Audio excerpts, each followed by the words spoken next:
So baada ya serikali kumaliza mambo ya operation, then what? Maana hatutaki tena haya mambo yarudiwe tena, watu waanze kukuwa na operation na nini, hapana.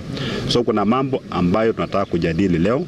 Tuko na washirikadau kutoka watu ya religious leaders, kuna opinion leaders, kuna political leaders of eradicating illegal guns, kwa sababu majangili wakiwa na silaha hatari, hiyo ni tisho kwa amani ya sehemu hii. Kwa hivyo mimi naamini na serikali imepeana muda ya kutosha kwa wale wachache waweze kupeana, lakini wale wako na vichwa vigumu hawataki kusikia serikali, njia moja ni ya kuwachukulia.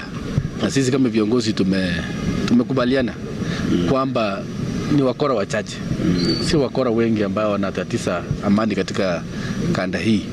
Ni few criminals ambaye tukiweza eliminate hawa, wananchi wa kawaida wengi wataishi kwa amani na tutapata maendeleo kama counties na pia nchi yetu ya Kenya.